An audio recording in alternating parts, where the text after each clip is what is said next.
So when we return back to this principle, folks, I'm saying that love rewrites the nervous system, allows you to rewrite the psychoneurological programming of your nervous system such that you can stop in the negative emotions that come with the recurring memories. And without that emotional fuel, the memories just stop coming.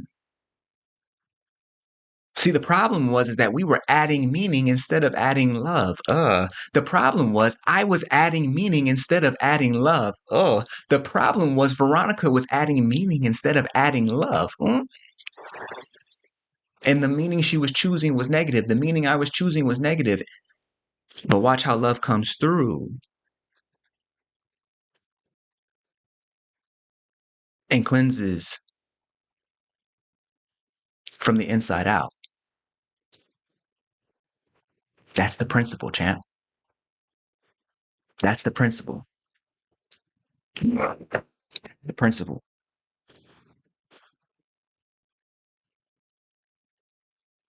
Someone say I understand the principle. Just put a yes in the chat if you understand the principle before I move on. That love applied to memory rewrites the nervous system. Love applied to memory rewrites the nervous system. You dig what I'm saying? When I take that love back into the memories that are recurring, back into the bad memories, and I can wash the bad memories. When I say wash, what I'm really doing is just redefining the meaning that I'm giving to situations, events, persons. And rather than using force to try and push them out of my mind,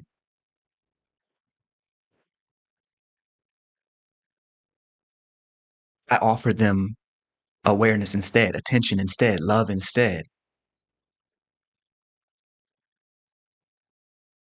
And somehow, because I'm not trying to protect myself anymore, somehow there's no longer a need to.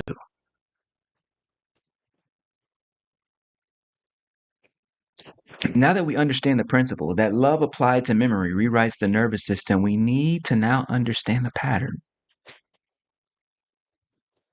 We need to now understand the pattern. Like, why do we need such a solution in the first place? What is this principle actually solving for us? Well,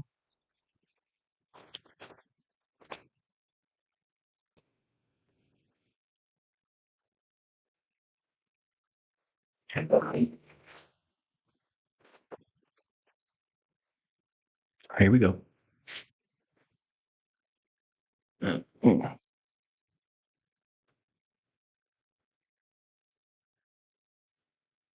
This is a bro, okay? This is a bro, but this is his brain. Okay.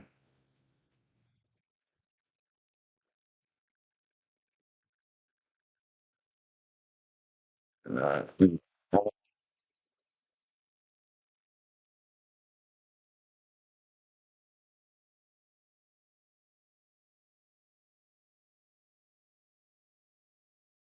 so what I'm just drawing here is the idea that negative memories, what you could call bad memories, they create these wound loops. Can y'all see that? I should probably write that a little bigger. That negative memories create these wound loops. What's that look like? Well, the other name for a wound loop is literally what I was just saying. It's the phantom zone. That place where you are being constantly assaulted, not just by the events of the past, those have already gone, but being assaulted by how you felt about the event once it happened over and over and over again, as if it is a new wound being reopened every single time you have the memory. That's a wound loop. Welcome to the phantom zone. You are now being both persecuted and prosecuted by phantoms.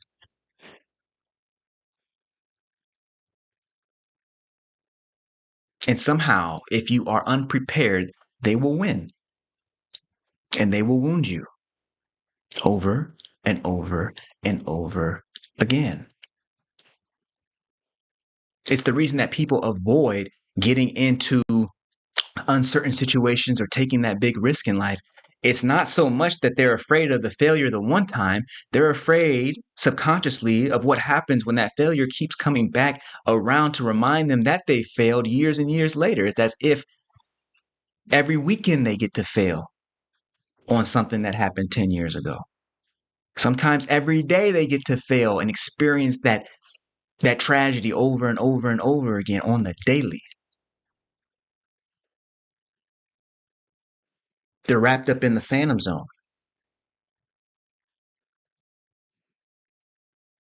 So how does this work? How does this work? Let me see if I can do this in a clean way. So what happens is you have this event, okay? Something happens. That event gets stored as a memory, and that would be okay, except what happens next. You begin to assign this is a negative sign. This is like a negative sign. You begin to assign a negative belief to that memory.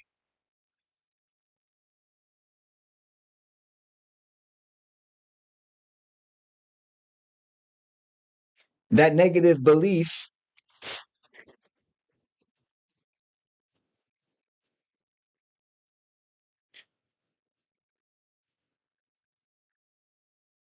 see if I can get that.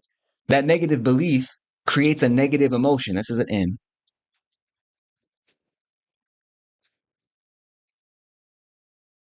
That negative belief creates a negative emotion. And guess what? Every time you think of this memory, the negative belief triggers, and therefore the negative emotion triggers. Because the negative belief is attached to the memory, and the negative belief is what creates the negative emotion.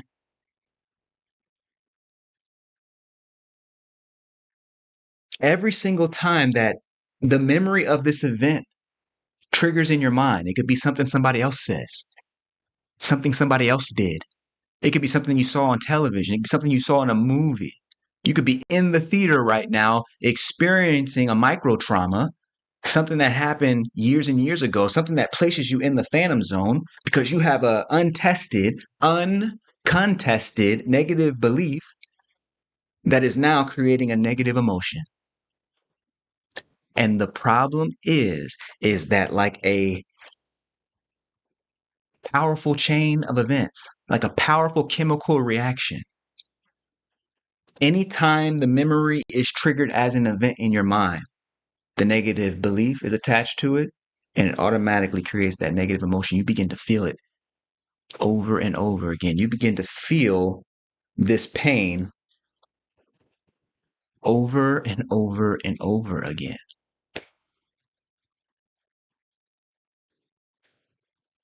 This is the pattern. This is the wound loop. Welcome to the phantom zone. Welcome to the phantom zone.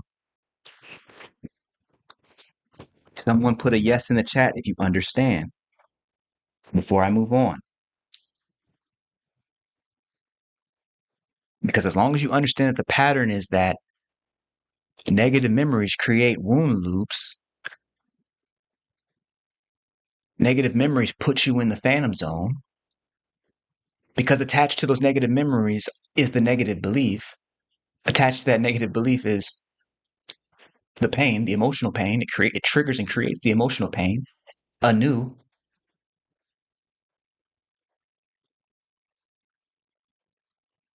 Each time that memory is triggered inside of your mind, and you can't really be in control over what somebody happens to say. Someone could be joking with you in the nicest way possible and say that one thing that has you standing in the mirror with a toothbrush in your hand for 10 minutes and you haven't even started brushing yet.